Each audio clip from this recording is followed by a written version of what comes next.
Yeah. What's good, everybody? What's going on? It's your boy Rob, aka Roboto, and I am back once again with another great Madden 21 video.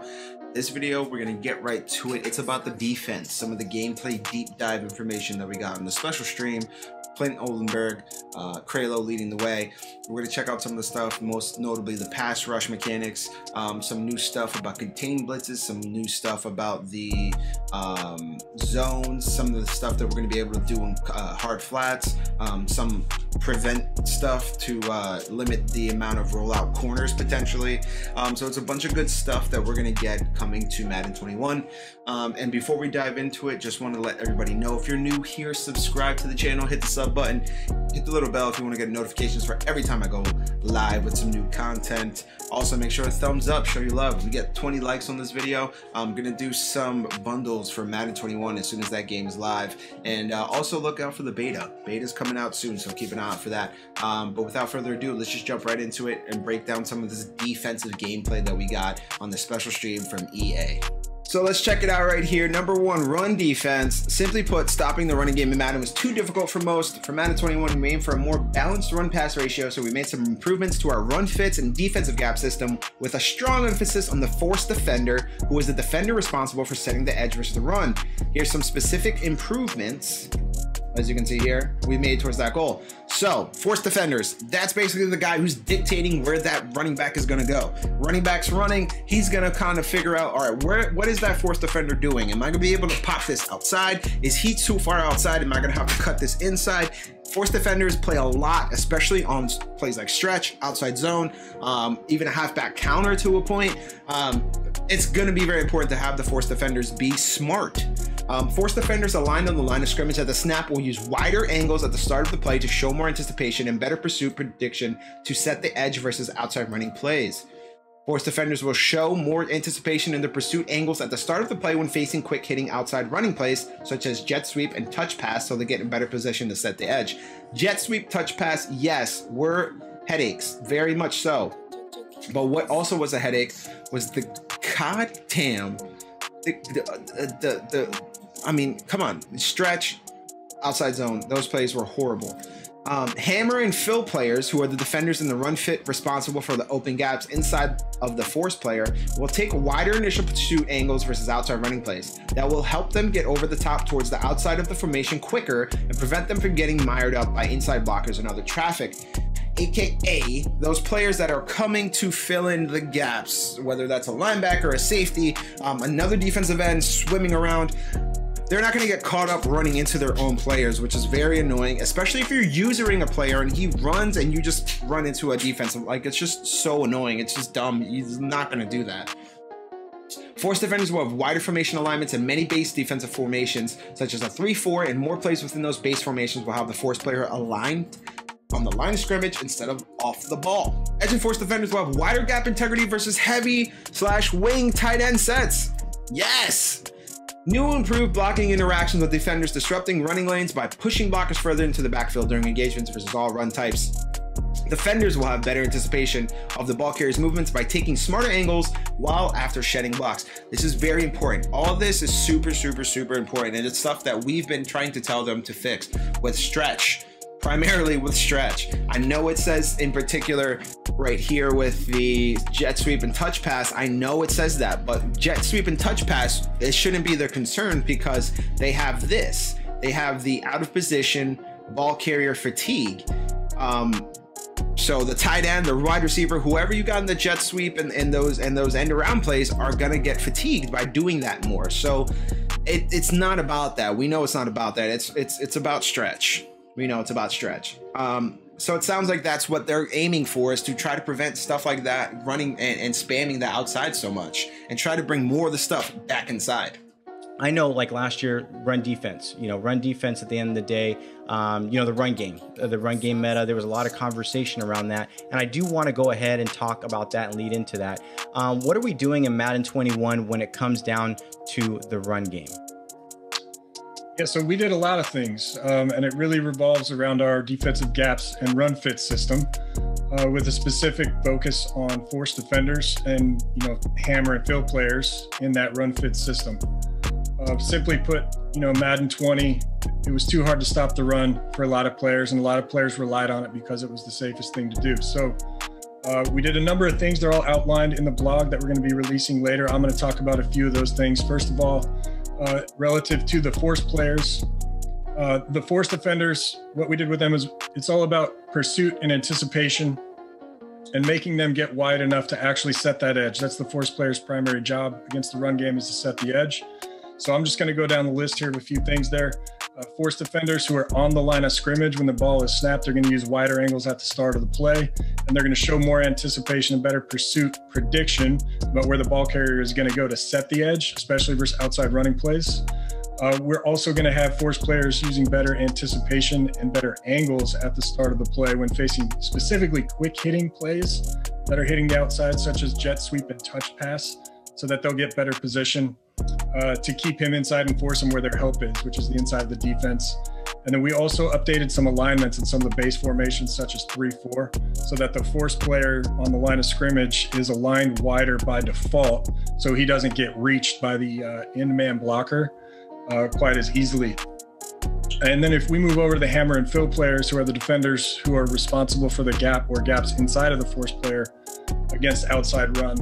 Really, the story there is last year they got kind of caught up in traffic a little too much and weren't really helpful when the force player was able to force the ball carrier back inside. Now they're going to have a little bit wider gap integrity, and they're taking wider initial pursuit angles at the beginning of the play. That's going to help them get over the top of traffic more. The best way to describe it's a little bit more of a conservative pursuit angle at the start of the play, but conservative kind of has a negative connotation. So what it is really is a smarter angle, anticipating the width of the back on those outside running plays. And then if we go down into blocking interactions, we do have some new and improved blocking interactions where defenders are going to disrupt running lanes by pushing blockers into the backfield at the appropriate angles. And defenders are also going to have better anticipation for the ball carrier's movement when they're coming out of block. So when they hit that block shed animation, the angle at which they exit is going to be relative to where they think the ball carrier is going to be. So there's going to be less room to run both inside and outside the tackles. Now we're going to go over some of the tackling improvements. Going to combine these two in one: tackling improvements, location-based tackles. In addition to the upgrades to our run fits, we know how important tackling is to run defense as well. We didn't just add the new breakdown and pylon tackles. We also made some core improvements to existing tackling systems to make tackling more accessible and a stronger part of countering the run game. Defenders will now be much more aware when they are engaged in blocks near a ball carrier, and they will trigger tackle attempts from these engaged blocks inside the trenches and in the open field versus impact blocks. So if a running back is running, like if a guy's getting blocked here and a running back's running, he's probably gonna be more likely to just shed real quick and grab him, or at least get an arm on him to try to slow him down a little bit. Hit sticks and dive tackles have been tuned to make them more accessible and functional, all of which come together with our new breakdown tackles for a more intuitive defensive experience. Now, here's location-based tackles. Now, this is not similar to the cone. This is very similar depending on where you are on the field, whether that's a first down marker, pylon for the end zone, things of that nature. That's what the location-based tackles is. One of the new features that has the Madden dev team really excited is location-based tackles. These are tackles where you see the running back reach the ball out for the pylon at the last second to get that critical touchdown, or where the tackling defender will struggle and strain to keep the ball carrier from reaching that first down sticks on a huge first down. Here's a quick breakdown on how these work. These tackling interactions make our players more aware of their field location and react accordingly, including the pylon, goal line, sideline, and first down marker. So that's the little kind of cool thing where you see the running back diving in and there's this animation and there's a struggle. Well, there's not a direct button input on the sticks for these tackles. They will be driven by player ratings and superstar abilities. In addition to the abilities, the defender's tackle and awareness ratings compared to the ball carrier's vision and awareness ratings will drive the outcomes of these interactions dynamically. So that's going to be very interesting, especially when it comes to picking players for your team. You're going to want to have players that have good awareness and good tackling. It's not going to be the time to have players with kind of trash awareness and good speed, or trash tackling and good speed and agility. If you want to have these plays where you're preventing a hurdle basically into the end zone or something like that, you're going to want that. And then on the flip side, ball carrier vision is going to be vital. It's going to be important. It's not just going to be about speed anymore. It's going to be about his brain, the vision and the awareness. I know tackling was one of the things that we also there was a lot of sentiment and feedback regarding that, right? You know, tackling, whether it was open field tackles or tackling in general. Do you want to talk a little bit about some of the tackling improvements coming to Madden 21? Yeah, so everyone saw in our reveal trailers, they saw the breakdown tackles and they saw the pylon tackles, which we're going to talk about in a little bit, but we didn't just do that. We did some more stuff to some of our legacy tackling systems. And, you know, just like the run fits, tackling is a very important part to stopping the run. So similar to what I talked about earlier with the defensive linemen shedding blocks more intelligently around the angle of the running back, defenders out in open space are also going to be more aware when they're near the ball carrier, especially versus like impact blocks. Some of the things that we saw last year is when a defender would get impact blocked, but he was very near the ball carrier, sometimes he wouldn't react soon enough to that nearby ball carrier and you could just run right by him. So now, no matter what point at which that animation starts for that impact block, he's going to be able to break out seamlessly to tackle the ball carrier. And then we also did some work to hit sticks and dive tackles to make them a little bit more accessible and functional. That comes together with our new breakdown tackles for a little bit more user-friendly experience. What we did there is basically you're going to feel your momentum respected a little bit. For example, dive tackles, a lot of times you would dive from behind the ball carrier and you felt like you were in range or gaining ground to make that tackle, and you would just lose your momentum and kind of fall over. So you're going to continue that momentum through, and if you are actually gaining ground on the ball carrier, you're going to get at least a successful tackle attempt on that ball carrier. Yeah, and right now what I'm doing is I'm playing a clip, and it's actually from the deep dive trailer where it's a breakdown tackle with Lamar Jackson, and you know, these are things that you guys may have seen, and we're kind of providing some context right there. I did show the Lamar image. I'll go ahead and show that again, Clint, because you referenced it. That was all related to location-based tackling, but I think you also see that in our video that we have in the premiere, which was right here that I'm showing kind of the audiences right now if they've not seen it. But all these things that we're referencing right now are related to a lot of that stuff. Also, there was, I think you'll see the clutch stops, the realistic open tackles that Clint, you've been talking about in that regard. So I'm just kind of cycling through these clips right now. For those people that may have not seen this, they're new to this specific stream or checking it out. Again, I'm going to go ahead and showcase exactly what you were talking about from the gameplay perspective on the breakdown tackles. We could touch on some of that deeper information on the location-based tackles too, which is what we refer to as pylon tackles. Yeah, let's do that. You know, pylon tackles is the most natural one because that's the most exciting play when the ball carrier is intelligent enough to reach for that pylon when he's in range to score a touchdown. But these are actually location-based tackles, what we're talking about, and they can trigger at the pylon, the goal line, the first down sticks, even the sideline. And what I really want to make clear to our players is this isn't an actual button mechanic. This is going to be driven primarily by ratings and then abilities thereafter. And the ratings that we're using to determine those outcomes and those interactions around reaching or failing to reach if the defender wins is the defensive tackle rating plus awareness versus the ball carrier vision rating plus awareness. So that's the matchup of those ratings. It's going to determine these outcomes on these. And really, I got to tell you, the Madden dev team's really excited about this feature. These have kind of bubbled up through our play testing as one of the favorites. People see these and they kind of geek out a little bit because they're really cool and they make our players, you know, feel alive, feel very smart about where they are on the field.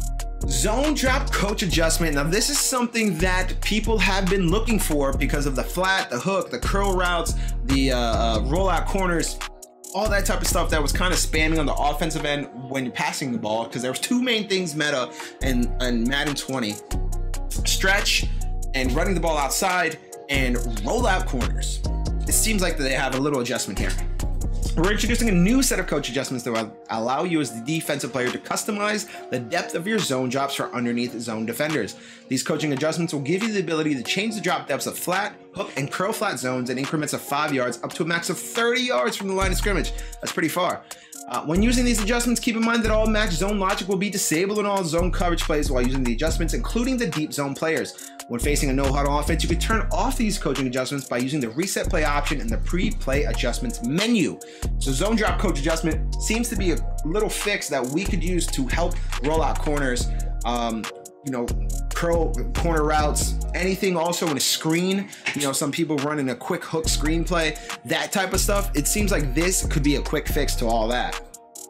There's one thing that kind of excites me, and it's basically, you know, zone drop coach adjustments. And I do have some screens. This is the kind of like the first time that we're showing some of these screens from in game. I'm going to go ahead and put them up on the screen.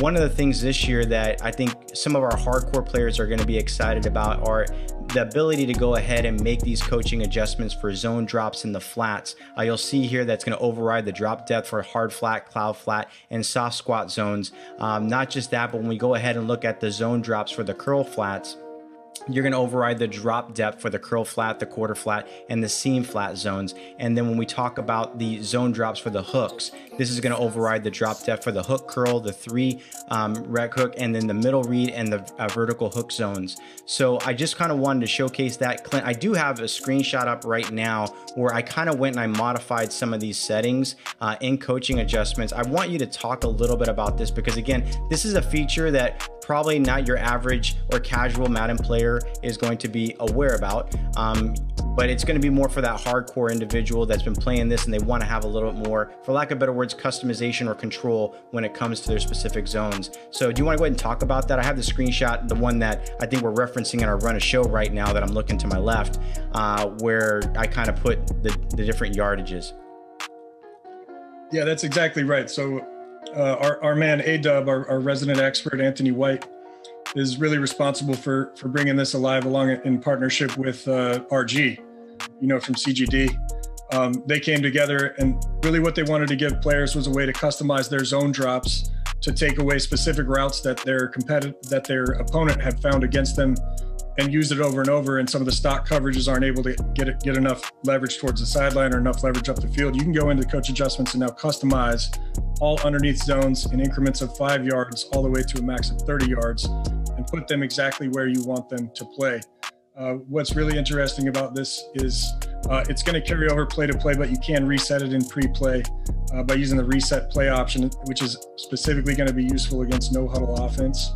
And one thing that I need to call out is when you are using these coach adjustments, it is going to turn off all matching zone logic in the game for all your zone defenders. And even though you cannot modify the depth of deep zoners, it will also turn off their matching logic when these are activated. Really important tip to remember when you use these cool zone drop coaching adjustments. One thing I did want to touch on too is kick game tuning. I know they didn't dive into this in the special stream, but it is, you know, defense, special teams. We're going to include it in here. We receive feedback from players that some aspects of the kicking game were in need of some improvement. So here's a quick list of some changes there. Kick meter or comp style has been tuned to be a more skill-based meter, meaning it will be more difficult to get accurate kicks for competitive play, and missing the accuracy window will be slightly more punitive. So, you know, don't try to, you know, get max power and kind of miss it a little bit. If you miss the accuracy zone, you're gonna get penalized basically. Kick power wind impact has been tuned on simulation game style so that kickers and punters don't always launch unrealistically deep kicks, while the wind impact on the kicking game will be less significant in simulation. We tuned ball physics to bring more skid to the ball and kicks, bouncing on the turf to make the coffin corner kick exploits, known in the community as the scum kick, much more difficult to execute. Thank you. Thank you. I don't want to deal with that scum kick anymore. Stop kicking it to Okoye, even though I kind of like running with him when he does get the ball. Stop kicking it to Okoye. Kick the damn ball. Just kick it. Or squib it. Give us a squib kick. There's no listing here on a squib kick, by the way. Hopefully they add a squib kick, but there's nothing here for the squib kick. So improve that, please, so much. One thing here too, defensive contained balancing. One of the more popular online strategies in Madden 20 was a contained blitz, AKA you're gonna have a little guy kind of be a fake QB spy or a little fake spy on you know, cornerback or linebacker coming off the edge, coming out hot. I use Jason Zehorn, Jeff Okuda. I've used guys all the time for those contained blitzes. Players told us that this felt unbalanced because unblocked contained players were very effective pass rushers, but also very quick to react to scrambling QBs. So again, on the theme of balance, we made some changes to contained behavior in Madden 21. When utilizing pass rush schemes that free up the containing player from being blocked by an overload to either side, that player will now rush the QB at a slower speed than if he were not in the contain assignment, as long as the QB is inside the pocket and not using the scramble movement. The contained player will be moving at a speed slow enough to read the QB with the intent to keep him in the pocket, but will not break into a full speed rush unless the QB starts the scramble. AKA, it's very important to note here, Pass rush schemes that free up the contained player from being blocked by an overload to either side. That player will now rush the QB at a slower speed than if he were not in the contained assignment, as long as the QB is inside the pocket and not using scramble movement. Keep that in mind. If you start to scramble, this contained blitz stuff goes away. But if you're in the pocket, that's going to help you out a lot more to avoid these contained blitzes, which helps pocket passing. So that's important. This change will bring balance by giving the defense the ability to quickly react to a scrambling QB with an unblocked contained player while giving up a little power in the pass rush. It's going to be interesting to see how this relays into running a contained blitz. Also to see if this helps pocket passing tremendously, or if it's just a cool little function. Eventually, we're going to figure out that we can use these guys and attack the quarterback right away. You know, the meta of sending 7. So this year, I know you guys did some defensive contained balancing. Do you want to talk about that before we get into player personnel packaging? Yes, I do. So this is one thing I really was excited to talk to the community about. Coming off of Madden 20, there was this belief that contained rushers were actually faster and better pass rushers than non-contained rushers or regular pass rushers. And you know, that's not necessarily true. They weren't moving any faster. They didn't have any different pursuit angles than default pass rushers. But what was true is that they did get the benefit of being just as lethal as a pass rusher and also being able to react very quickly to a scrambling quarterback. And the balancing we did is specifically for those blitzes that people dial up, mostly overloads, where they can get the contained player unblocked by the offensive line. So what's going to happen in Madden 21 is when you're in contain and that contained player is unblocked, he's going to rush the quarterback slower and wider. He's going to take a wider angle around the pocket, and he's going to be moving slower so that he can better react to a scrambling quarterback while giving up a little power in the pass rush. The main idea, like I said, bringing balance to the defense to make more meaningful choices. You can't just stay in contain all day and have your cake and eat it too, for lack of a better term. Get a very lethal pass rush, but also be able to take away the scrambling quarterback who's trying to escape your pass rush. All right, so that's all the main stuff that they released on the defensive side of the ball as far as the Madden 21 gameplay special stream that they came out with. All defensive side of the ball stuff that I went into, as well as the kick off stuff and the kick meter and all that kind of good stuff on the special team side. There's gonna be a lot more coming out, especially as the beta comes out, so make sure that you look out for those beta codes. If you did sign up, keep an eye out for that. All right, there's more information that's gonna come, and there's probably gonna be more info coming in Gridiron Notes June 30th, excuse me. That's what it says on the Gridiron Notes page. June 30th, look out for another set of Gridiron Notes. There's going to be a lot of stuff coming out as far as Madden 21, and when that is coming out soon, it's going to be face of the franchise and franchise mode stuff coming very soon, but just keep an eye out for that. And we're going to keep an eye out on the beta. Hopefully we get a code. Maybe I can spread some love to everybody. But I appreciate y'all for stopping by today. Thanks for swinging by the stream. Thanks for stringing by the YouTube video. If you want to come check me out, you can on any of the socials there in the little box. Appreciate y'all for stopping by. See you next time.